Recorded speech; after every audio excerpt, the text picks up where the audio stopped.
चलिए जरा हेडिंग देख, रिडंडेंट कंस्ट्रेंट।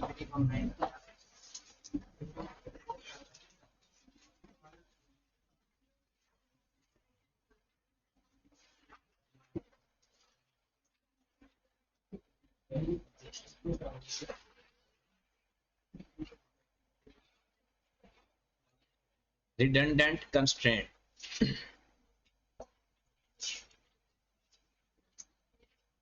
अच्छा, सबसे पहले तो आप बताएं कि कंस्ट्रेंट किसे कहते हैं?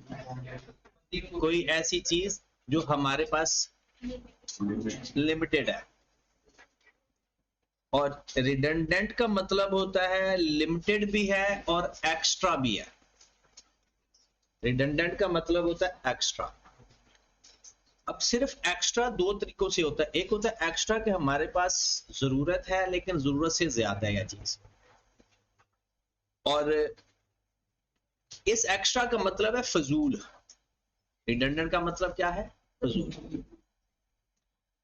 अब देखिए, हम डिसीजन मेकिंग कर रहे हैं और जो बिजनेस के अंदर है बंदा, वो अपनी जब कॉस्ट लगा रहा होता है ना, वो चाह रहा होता है उसकी कॉस्ट कम से कम लगे और जो प्रॉफिट है वो ज्यादा से ज्यादा हो। अब अगर कोई कंस्ट्रेंट, तो वही है ना कि जैसे हमारा लेबर है, हमारा मटेरियल है, हमारे पास कुछ और चीजें हैं। जब एक बिजनेसमैन प्लानिंग कर रहा होता है, वो सबसे पहले ये देखता है कि कोई ऐसी चीज तो नहीं है जिसके बगैर गुजारा हो सकता है। कोई ऐसी चीज जिसके बगैर गुजारा हो सकता है, मतलब काम चल सकता है उसके बगैर भी, उसको रिडंडेंट बोलते हैं। क्या बोलते हैं उसको? रिडंडेंट बोलते हैं। मैं एक एग्जांपल देता हूं कि अगर 4 लोग काम कर रहे हैं, ए बी सी और डी, और काम हर कोई अपना अपना काम कर रहा है। सपोज दैट ये लेजर बना रहा है, ये कोई ऑफिस वर्क देख रहा है,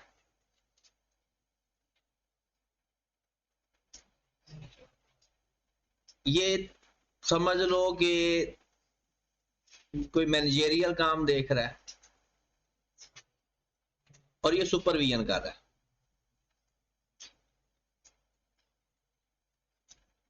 ये डी भाई साहब ये देख रहा है कि ये सारे बंदे तीनों सही तरह से काम कर रहे हैं या नहीं। अब बिजनेसमैन ने क्या किया, ये तीनों एक ही ऑफिस में बैठते हैं और ये डी बंदा इन सबको देख रहा है, सुपरविजन कर रहा है। उसने यहां पर ना सिक्योरिटी कैमरा लगवा ले, सीसीटीवी। अब वो खुद मॉनिटर कर रहा है जो हेड ऑफिस में बंदा बैठा है, तो अब उसको डी की जरूरत, अब डी एक रिडंडेंट बन गया। रिडंडेंट का मतलब यह है कि ए बी सी पहले भी काम कर रहे थे, अब भी वही काम कर रहे हैं। पहले डी उनको देख रहा था, अब डी की जरूरत खत्म हो गई।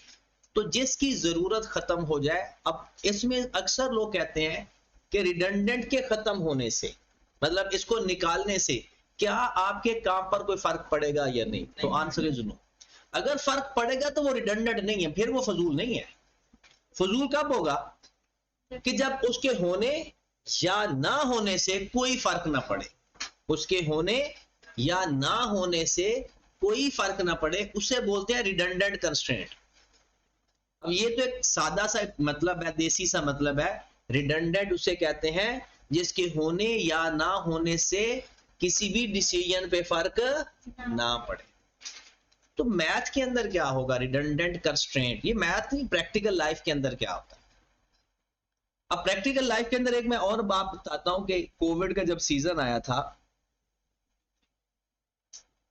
अब हर बंदे ने कहा था कि भाई ऐसा करना है कि जो भी एंटर होगा ना उसका आपने फीवर चेक करना है। और आपको पता है कि फीवर गन भी आ गई थी, वो ऐसे सामने रखते थे तो टेम्परेचर चेक होता था। तो हुआ ये कि तमाम कॉलेजेस या यूनिवर्सिटीज ने ना बाहर गेट पे एक बंदा खड़ा कर दिया था, वो गन लेकर, कि भाई आपने सबका फीवर चेक करना है। अब वहां पर 2 बंदे हैं।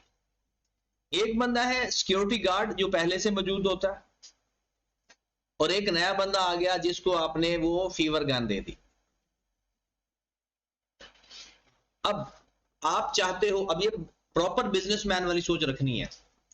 इसको आप सैलरी दे रहे हो 20,000, इसको भी आपने सैलरी दे दी 15,000 सपोज।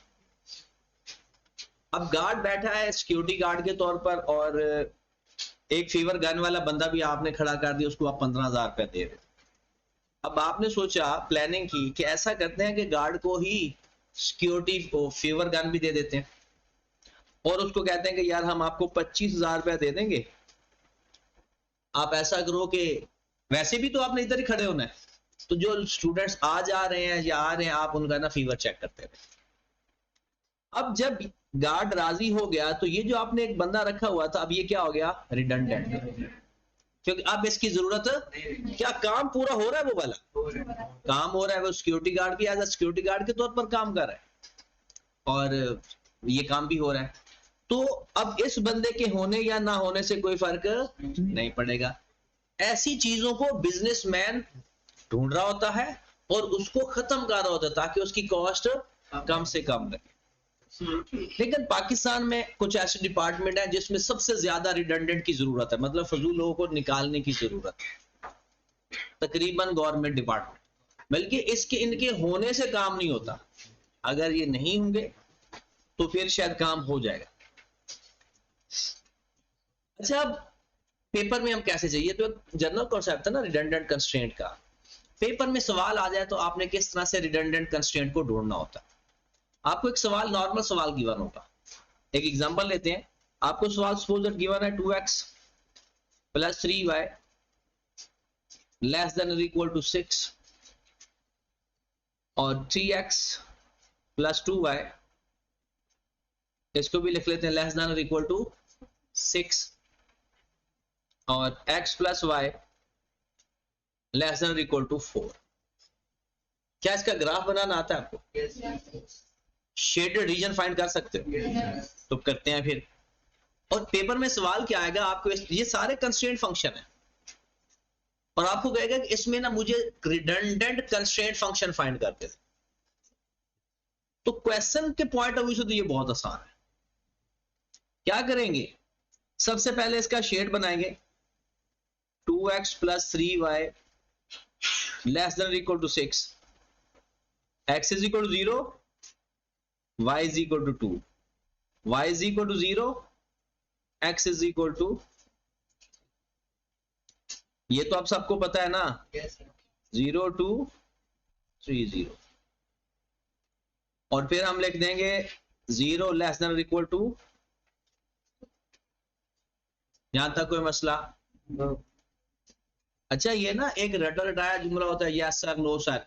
बात अगर सही ना सही लगे, समझ लगे, तो यस बोलना है, क्योंकि ये आप लोग एफएससी नहीं करने आए हो, ये चीजें आपने सारी जिंदगी इस्तेमाल करनी है आगे, तो परमानेंट याद रखनी है। ये सिर्फ पीआरसी पास करके ये खत्म नहीं हो जाएंगी। मैंने आपको एक दिन वो दिखाया भी था, कैफ 7 का वो पेपर था, मतलब जब लास्ट पेपर कैफ का, और फिर ये सीफैप के अंदर भी है टॉपिक, तो इसको परमानेंट याद रखना है।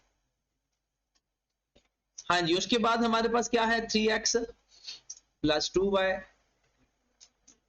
x is equal to 0, y is equal to 3, y is equal to 0, x is equal to 2, 0 3 2 0। Last line, x plus y less than equal to 4, क्या बनेगा, x is equal to 0, y is equal to 4, और y is equal to 0, x is equal to 4। क्या आ गया भाई, 0 4 4 0, और 0 less than equal to 4 true, और ये भी 0 लेस देन इक्वल टू 6, और ये भी। मैंने स्पीड में इसलिए किया क्योंकि ये चीजें आप लोग करते यही है, हमने करना यही है, लीनियर प्रोग्रामिंग में होता यही है,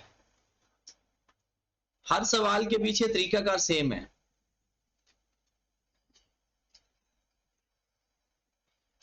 यहां पर x लिख देते हैं, यहां पर y लिख देते हैं। जी बनाओ जरा लाइन इसकी।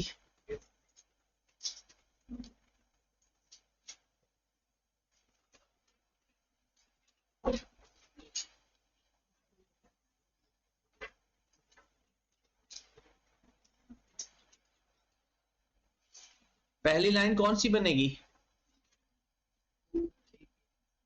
0 2, अज्यूम करते हैं यहां पर 2 है, यहां पर 3 है, ये एक लाइन बन गई। दूसरी लाइन क्या है? 3 और 2,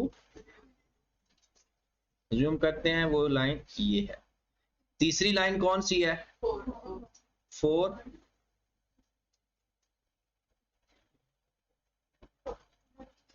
अब इन तीनों लाइनों का शेड बनाते हैं, सारे ट्रू हैं। Yes sir. तो सारे ओरिजिन की तरफ शेड होंगे, पॉइंट की तरफ। तो अगर मैं ये लिख रहा हूं तो ये यही बनेगा या कोई और बन रहा है? पेपर में आपने करना ये है कि अपने सारे लाइनों का कॉमन शेडेड रीजन फाइंड कर लेना है। जो लाइन कॉमन शेडेड रीजन को टच नहीं कर रही होगी, that line is redundant constraint. अब इसका मतलब है इस लाइन के होने या ना होने से आपके फैसले पे, आपके डिसीजन पे, आपके कॉमन शेडेड रीजन पे कोई फर्क नहीं पड़ेगा। पहली बात कि आपने शेड बना लिया common shaded reason. Common shaded reason में आपने ये देखना है कि कोई ऐसी लाइन तो नहीं है जो कॉमन शेडेड रीजन को टच नहीं कर रही, मतलब कॉमन शेडेड रीजन उसके साथ है ही नहीं। तो आप देखिए कि ये वाली जो लाइन नजर आ रही है आपको, ये वाली लाइन कॉमन शेडेड रीजन को टच नहीं कर रही। तो ये वाली लाइन की इक्वेशन कौन सी है? x plus y less than equal to 4। आपने कहना है ये एक रिडंडेंट कंस्ट्रेंट है।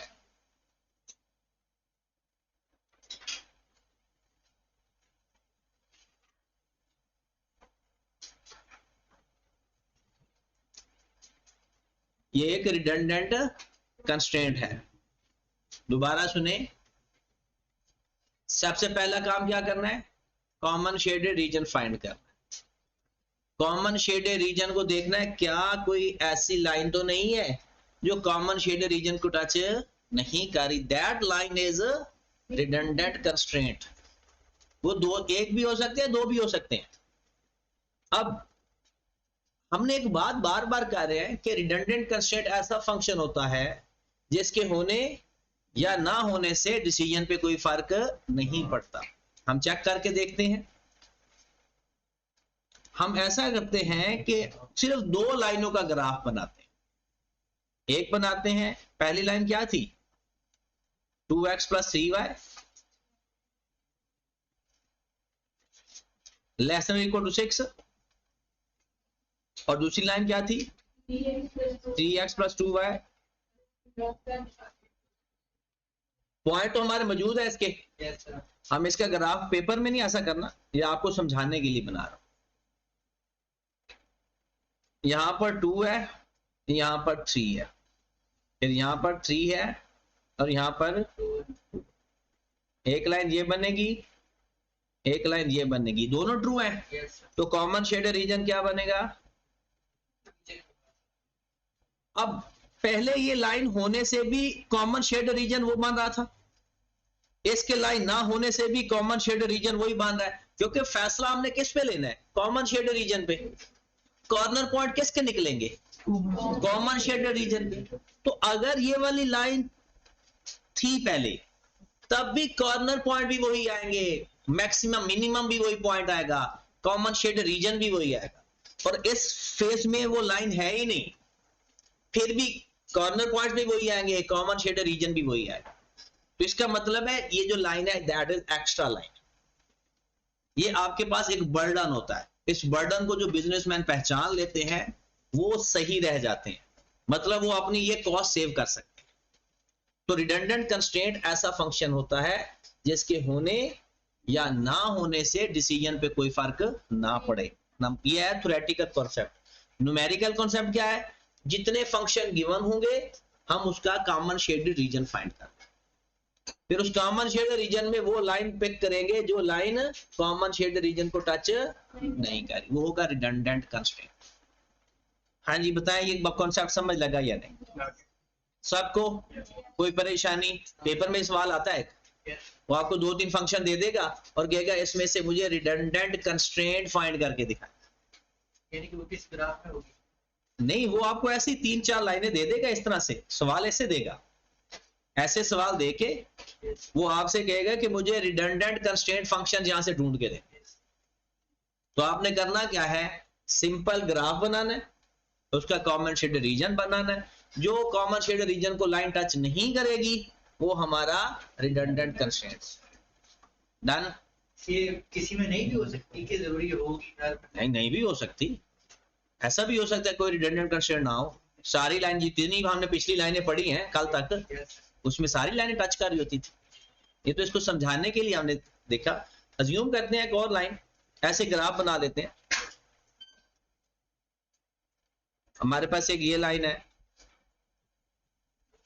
एक ये लाइन है, एक ऐसे लाइन बना लेते हैं और एक ऐसे लाइन बना लेते हैं, और हमने देखते हैं कि हमारा जो कॉमन शेड रीजन है ना वो सपोज दैट ये वाला है। अब इसमें हम लाइनें का नाम भी लिख लेते हैं, ये लाइन हमने ए लिखते हैं, इसका नाम लिखते हैं बी, इसका नाम लिखते हैं सी, इसका नाम लिखते हैं डी। बताओ ऐसी कौन सी लाइन है जो रिडंडेंट कंस्ट्रेंट है? डी, क्योंकि डी ऐसी लाइन है जो कॉमन शेड रीजन को टच नहीं कर रही। कॉमन शेड रीजन तो आता है ना? नहीं भी आता, आगे नेक्स्ट वीक से आपके टेस्ट भी स्टार्ट हो जाएंगे। और मैंने आपको तकरीबन कल दोबारा प्लेलिस्ट अपडेट करके भेज दिया कि पिछले लेक्चर अगर किसी को परेशानी आती है वो लेक्चर देखे, अगर फिर भी कोई परेशानी आती है तो वो यहाँ पूछे आगे, ठीक है, डिस्कस करे आगे, ताकि ये चीजें परमानेंट है और ये प्रैक्टिकल है। आगे जाकर हमने इन चीजों को देखना है। मिसाल के तौर पर आप एक जगह पर जॉब लग जाते हो, वो आपसे ये कहता है कि भाई हमारे पास लेबर में इतनी कमी है, मटेरियल में ये मसला है, तो बताओ हम क्या करें, इन मटेरियल और इस लेबर को इस्तेमाल करके हम ज्यादा से ज्यादा प्रॉफिट कमाना चाहते हैं, तो हम लीनियर प्रोग्रामिंग का सहारा लेंगे। हमें आराम से पता चल जाएगा हमने कौन सी चीज कितनी प्रोड्यूस करनी है, लेकिन इसके लिए कम से कम कितने वेरिएबल होने चाहिए? 2, और हमारे सिलेबस में ज्यादा से ज्यादा भी 2 ही है। ठीक होगी बात? पूरे में 2 है कि नहीं, हमारे पूरे सीए में 2 है। आगे जब वो इंजीनियरिंग लेवल पे जाते हैं ना तो उसमें वो 1 से ज्यादा है, लेकिन उनको पता नहीं होता कि वो ये प्लानिंग कर रहे हैं। अब सॉफ्टवेयर आगे उसके अंदर ही कवर हो जाता है। एक तो ये कॉन्सेप्ट था। एक कॉन्सेप्ट मैं चाहता हूं कि उसके ऊपर आप काम करके आओ, फिर मैं आपसे पूछूं कि आपने कितना काम किया। वो लास्ट कॉन्सेप्ट है। कॉन्सेप्ट ये है कि पेपर में ना आपको वो खुद एक ग्राफ बनाकर दे देगा कुछ इस तरह से, ऐसे शेड भी करके दे देगा, और वो कहेगा बताओ ये जो ग्राफ, और नीचे 4 ऑप्शन होती हैं पेपर क्वेश्चन के अंदर कि सपोज दैट वो लिख देता है 2x + y less than equal to 4, x + 2y greater than 2। ये ज़ूम कर रहा हूं, ये लिख x, बल्कि यहां पर वो इक्वल का साइन लिख देता है और y = 2 कर देता। अज्यूम कर रहे हैं, कहता है इन लाइनों में ना इन इक्वालिटी का साइन लिखें। क्या लिखें? इन इक्वालिटी का साइन लिखें। एक उसका ये तरीका होगा कि नीचे आपको 4 ऑप्शन गिवन होंगे, आपको उन चारों ऑप्शन का ग्राफ बना लोगे, जो ग्राफ इससे मैच करेगा वो हमारा आंसर। मतलब 4 ऑप्शन नीचे होंगी ना, A B C D, चारों ऑप्शन में उसने डिफरेंट इनइक्वालिटीज लिखी होंगी, किसी के साथ ग्रेटर देन, किसी के साथ लेस देन, और हम उस ग्राफ से shade common shaded region find कर लें। चारों ऑप्शन में एक ग्राफ सही होगा जो हमारे इस ग्राफ से, गिवन ग्राफ से मैच करेगा। क्या ये तरीका अच्छा है? ये तो लेंथी तरीका है, रिलायबल बट लेंथी है। दूसरा तरीका है कि आपको डायरेक्ट पता चले कि इस लाइन पे ग्रेटर देन या लेस देन आना है, इस लाइन पे ग्रेटर देन या लेस देन आता है। उसके लिए आप एक टेस्ट अप्लाई कर लेते हो 0 0 या 1 0, 0 0 या 1, ये 2 टेस्ट हैं बस। ये 2 टेस्ट अप्लाई कर, सॉरी नहीं मैं समझा तो नहीं रहा, बता भी नहीं रहा। मैं ये कह रहा हूं, एक हिंट दे रहा हूं, ये कल आपने कहा, मैंने कल बताना है, मैंने खुद कल बताना है प्रॉपर। अभी मैं सिर्फ ये बता रहा हूं कि इसके ऊपर आप लोगों ने काम करके थोड़ा माइंड सेट बना कर आना कि कैसे करोगे, कैसे हो सकता है आप मुझसे भी बेस्ट सोच के आओ, मेरे नॉलेज में भी इजाफा हो, ठीक है। मेन ये है कि मैं बता रहा हूं कि सवाल की नेचर बता रहा हूं, बस सवाल समझा नहीं रहा। नेचर ये है कि आपको एक ग्राफ बनाकर दिया होगा और साइड पर एक इक्वेशंस बनाकर दी होगी इस तरह से, और वो कहेगा कि बताओ किस में ग्रेटर देन का साइन आएगा और किस में लेस देन का साइन आएगा। ये सवाल की नेचर है। हाँ, आप सब लोगों ने इसके ऊपर काम करके आना है, हर बंदे ने बताना है अपना अपना तरीका, ये खुद से सोचना है, किसी जगह से हेल्प नहीं लेनी। हिंट तो दिया नहीं आपने भी। तो हिंट तो ये तो अगर मैंने हिंट दे दी फिर तो हो गया। डायरेक्ट कैसे पता चलेगा? डायरेक्ट ये आपने सोच के आना, सही, ठीक है, खुद सोचना है, पर्सनली सोचना है, चैट जीपीटी गूगल वगैरह कुछ नहीं, आप खुद गूगल हो, आप खुद एआई हो। वो एआई क्या है? आर्टिफिशियल इंटेलिजेंस, और आपका रियल में इंटेलिजेंस है, मतलब आपका वाक्य सच में दिमाग है, आर्टिफिशियल नहीं है। तो इसलिए अपने दिमाग से सोच के आना है, ठीक है। और ये चैप्टर अब हमारा कंप्लीट हो गया। कोई देर आपके जितने भी क्वेश्चन रहते हैं अब आपने सारे करने, ठीक है। और मंडे वाले दिन इसका टेस्ट होगा आपका। अभी इसके ऊपर मजीद हमने 2 दिन काम करना है आपके लिए।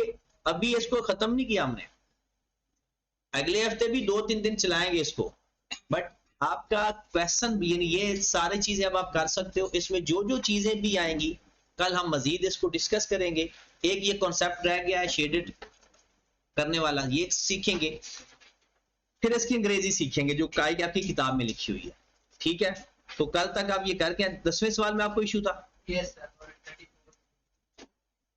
इसमें उसने एक लफ्ज लिखा हुआ है कि एट लीस्ट, जब लफ्ज एट लीस्ट आता है ना तो इसका मतलब होता है ग्रेटर देन आर इक्वल। अब आपने मतलब नहीं याद करना, इसको प्रैक्टिकली समझना है। एट लीस्ट का मतलब होता है कम से कम इतना हो, इसका मतलब है उससे ज्यादा या उससे कम। वो कहते हैं एट लीस्ट 9, ज्यादा हो सकता कम। हाँ ज्यादा हो सकता, मतलब greater than or equal to. तो सबके साथ साइन क्या आएंगे? ग्रेटर देन आर, इसी में लेस देन का साइन आ ही नहीं सकता, क्योंकि सब में उसने कहा एट लीस्ट इतने विटामिन चाहिए, तो सब में किसी न किसी में लेस देन का साइन है। तो आंसर क्या करना ना? 34। सर 34 वाला। चलिए इसको कल डिस्कस करके दोनों।